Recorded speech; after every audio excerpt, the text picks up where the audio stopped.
Genghis Khan Mongolia का एक ऐसा शासक जिसने कई युद्ध जीते और खुद को एक पावरफुल शासक के रूप में स्थापित किया। उसे मंगोल साम्राज्य का निर्माता कहा जाता है। नॉर्दर्न चाइना में आक्रमण के दौरान उसके सैनिकों ने करीब 40 मिलियन से लेकर 100 मिलियन लोगों को मौत के घाट उतार दिया था। अपने शासनकाल में उसने जेंडर इक्वालिटी पर काफी ध्यान दिया और मंगोलिया में एक सबसे पावरफुल शासक के रूप में उभरा। लेकिन उसके बारे में जो सबसे ज्यादा खास और रहस्यमयी बनाता है वो है उसका कब्र। आज के इस वीडियो में हम चंगेज खान के बारे में समझने की कोशिश करेंगे और उसका कब्र कैसे लंबे समय तक रहस्यमयी बना रहा उसे भी जानेंगे। तो चलिए बिना समय गंवाए इस वीडियो को शुरू करते हैं। दोस्तों, जब उसकी मृत्यु हो गई तब से उसकी कहानी ने जोर पकड़ना शुरू किया। लगभग हर रिटन रिकॉर्ड्स और ओरल हिस्ट्री उन घटनाओं को अलग अलग तरीके से बताते हैं। हालांकि इस बात पर आम सहमति थी कि चंगेज खान मंगोलिया में दफनाया गया था और हो सकता है कि उन लोगों की हत्या कर दी गई हो जो उसके कब्र के बारे में जानते थे, ताकि किसी को भी उसके कब्र के बारे में कोई सुराग ना मिले। इसके अलावा उसके बेरियल साइट से हर तरह के सबूतों को मिटा दिया गया जिनसे उसके कब्र के बारे में पता लगाया जा सकता था। ऐसा कहा जाता है कि ऐसे बहुत कम ही डॉक्यूमेंट्स मिले हैं जो चंगेज खान के समय के थे और उनमें से कुछ ऐसे थे जो उसकी बायोग्राफी से रिलेटेड थे और मुश्किल से उसके मरने के विषय से मेल खाते थे।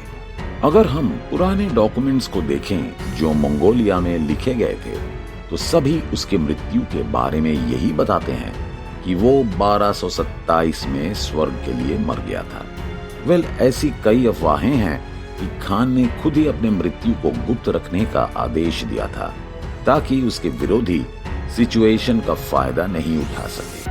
According to legend, Genghis Khan ने खुद को बुरखान खालदून के ऊपर दफनाने का अनुरोध किया था, जो मंगोलिया का सबसे पवित्र पर्वत है।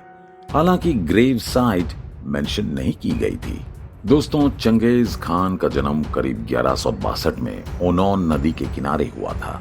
उसके मरने के बाद मंगोलिया के लोगों द्वारा उसे तेमुजिन नाम दिया गया और जिसका मतलब लोहे का या फिर लोहार होता है। तेमुजिन को अपने यंग एज में ही काफी मुश्किलों का सामना करना पड़ा। जब वो 9 साल का था तब उसकी माँ और उसके 7 भाई बहन खुद को बचाने में सफल हो गए, लेकिन उसके पिता को जहर देकर मार दिया गया। बाद में तेमुजिन ने कम उम्र में ही शिकार और खाना ढूंढना सीख लिया। ऐसा भी कहा जाता है कि जब वो टीनेजर था तब उसने भोजन से रिलेटेड असहमति के चलते अपने सौतेले भाई की हत्या कर दिया था। इसके अलावा जिस कबीले ने उसे एक बार त्याग दिया था उसी ने उसे पकड़कर गुलाम बना लिया, लेकिन वो खुद को छुड़ाने में कामयाब रहा। दोस्तों, उसकी पत्नी बोरते से, जिससे उसने साल 1178 में शादी किया था, 4 लड़के और कई लड़कियां थी। उसकी पत्नी के अपहरण के बाद उसने उसे छुड़ाने के लिए एक साहसी मिशन चलाया और जल्द ही उसने एक अलायंस भी कर लिया ताकि उसकी रेपुटेशन एक नीडर लड़ाकू के रूप में हो जाए और उसके बहुत से फॉलोअर भी हो जाएं। धीरे धीरे उसने अपने पावर को बढ़ाना शुरू किया और कई ट्राइब्स के हेड को मारकर बाकियों को अपने परिवार के रूप में जोड़ने के मिशन में लग गया। उसने अपने आदमियों को 10 के यूनिट में बांट दिया और ये आदेश दिया कि जब तक हमारी निर्णायक जीत नहीं हो जाती तब तक के लिए लूटपाट को पोस्टपोन्ड कर दिया जाए। ऐसा माना जाता है कि वो बहुत ही साहसी योद्धा था और अपने साम्राज्य की सीमाओं को बढ़ाना चाहता था। बहरहाल 1205 आते आते उसने अपने सभी दुश्मनों को हरा दिया और यहाँ तक कि अपने सबसे प्यारे दोस्त जमुका को भी उसने नहीं छोड़ा। उसके बाद उसने खुद को एक पावरफुल शासक के रूप में एस्टैब्लिश किया। वेस्टर्न वर्ल्ड के लोग उसे चंगेज खान के नाम से जानते हैं। दोस्तों, ट्राइब्स को यूनाइट करने के बाद चंगेज खान ने करीब 10 लाख की आबादी पर राज किया। ऐसा कहा जाता है कि उसने एनुअल सेंसस स्थापित किया और वहां पर विजिट करने वाले राजदूतों को प्रोटेक्शन भी प्रोवाइड किया। इसके अलावा उसने धर्म की आजादी भी दी, जिससे अलग अलग धर्मों के लोग अपने धर्म का बिना किसी डर के पालन कर पाए। चंगेज खान का पहला विदेशी युद्ध शांगसी एम्पायर के खिलाफ नॉर्थ वेस्ट चाइना में हुआ था। 1209 में मंगोल ने शांगसी की राजधानी जियान में घुसना शुरू किया। उनकी सेना काफी बड़ी और यूनिक थी और उन्होंने अपने घोड़ों के अलावा और कुछ नहीं लाया था। मंगोलियाई सेना तीरंदाजी और घुड़सवारी में काफी अच्छी थी। मंगोलों ने शहर की घेराबंदी करने से पहले अपने हॉल मार्क का गलत इस्तेमाल किया, हालांकि उनकी स्ट्रैटेजी काम नहीं आई। वहीं चंगेज खान की अधीनता के रिक्वेस्ट को स्वीकार करके जिन डायनेस्टी ने बहुत बड़ी गलती कर दी, क्योंकि इसके बाद मंगोलों ने नॉर्दर्न चाइना में हमला कर दिया। वहां उन्होंने ग्रामीण इलाकों में काफी तबाही मचाई और 1211 से 1214 तक बड़े पैमाने में रेफ्यूजीज को खदेड़ कर रखा। वहीं पर भोजन की कमी के कारण जिन सेना भी मरने लगी। दोस्तों, 1214 में जब मंगोलों ने जोंगडू यानी आज के बीजिंग पर हमला किया, तब जिन एम्परर ने शांति भेंट के रूप में यानी कि शांति बनाए रखने के लिए उन्हें बड़े पैमाने में सिल्क, सिल्वर, गोल्ड और घोड़े दिया। मॉडर्न डे के देश जैसे तुर्कमेनिस्तान, उज्बेकिस्तान, अफगानिस्तान और ईरान ख्वारेज़मियान एम्पायर का हिस्सा थे, जिन पर चंगेज खान ने 1219 में हमला कर दिया था। धीरे धीरे मंगोलों की सेना ने ख्वारेज़म शहर पर कब्जा कर लिया और जो लोग स्किलफुल थे उन्हें तो उनके काम में लगा दिया जाता था, लेकिन जो लोग स्किलफुल नहीं थे उन्हें अगले युद्ध में ढाल के रूप में इस्तेमाल किया जाने लगा। चंगेज खान के सैनिकों ने एक निर्दयी सेना के रूप में अपने रेपुटेशन को स्थापित किया। उसके शोहरत के बावजूद उसके निजी जीवन और अपीयरेंस के बारे में दुनिया को बस थोड़ी ही जानकारी है। इसके अलावा उसके टाइम पीरियड के जीवित तस्वीरें या मूर्तियां नहीं पाए गए हैं। वहीं कुछ रिपोर्ट्स के अनुसार वो लंबा या तो मास्कुलर था और उसके पूरे सर पर बाल थे, साथ ही घनी दाढ़ी भी थी। सबसे आश्चर्य की बात यह है कि पर्शियन इतिहासकार रशीद अल दीन, जो कि 14th सेंचुरी में हुए, उन्होंने लिखा कि चंगेज खान के बाल लाल और आंखें हरे रंग के थे।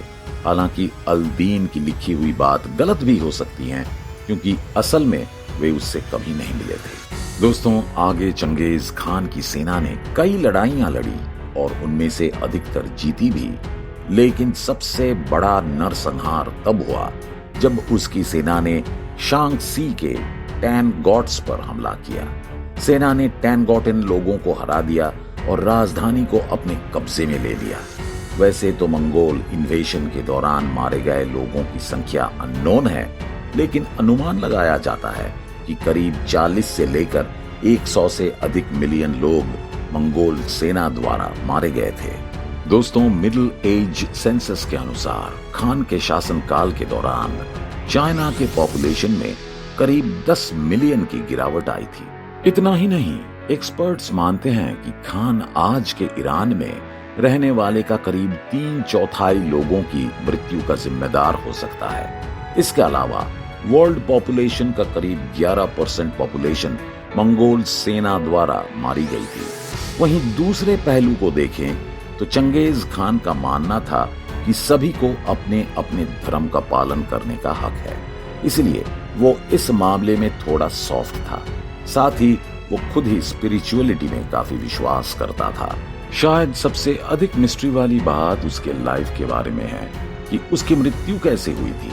अकॉर्डिंग टू लेजेंड, उसकी मृत्यु साल 1227 में हुई थी, जब वो अपने घोड़े से गिर गया था।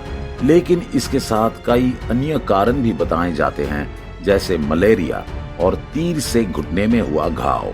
वैसे ये मैटर नहीं करता कि वो कैसे मरा, लेकिन खान अपने दफनाने के जगह को छुपाने में बहुत केयरफुल था। ऐसा कहा जाता है कि उसके फॉलोअर्स ने उसे प्लेन कब्र में दफनाया था और उस जगह पर मार्क किया था ताकि वे अपनी स्वामी को वहां पर आकर दोबारा देख सके। उसके साथ ही उन्होंने एक दूध पीते ऊंट के बच्चे को मारकर खान की कब्र के पास ही दफना दिया था। उसके फॉलोअर्स खान की कब्र का पता लगाने में सक्षम थे, क्योंकि जिस ऊंटनी के बच्चे को उन्होंने मारकर दफनाया था उसे वे हर वसंत के मौसम में छोड़ देते थे और वो वहां पर चली आती थी, जिससे कब्र को लोकेट करने में आसानी होती थी। लेकिन उसकी मृत्यु होने के बाद चंगेज खान के कब्र को भी कभी लोकेट नहीं किया जा सका। आर्कियोलॉजिस्ट, साइंटिस्ट्स, एडवेंचरर्स और यहाँ तक कि चोरों के द्वारा करीब 800 साल की खुदाई के बाद फाइनली चंगेज खान के कब्र को अगस्त 2022 में लोकेट कर लिया गया। कामगारों को पत्थर पर पड़े इंसानों के अवशेष मिले। रिपोर्ट के बाद ये पता चला कि ये अवशेष 13th सेंचुरी के हैं और पत्थर के स्लैब में रखे कंकाल की उम्र 60 से लेकर 75 साल के बीच बताई गई, जिसकी मृत्यु करीब 1215 और 1235 सीई के बीच हुई थी। असल में वो इंसानी अवशेष एक कब्र में था, मंगोलिया में, जिसे शाही कब्र कहा जाता है। इसके अलावा यहाँ पर 68 और इंसानों के अवशेष मिले। उन्हें वही गुलाम बताया गया जिन्हें कब्र को रहस्यमयी बनाने के लिए मारा गया था।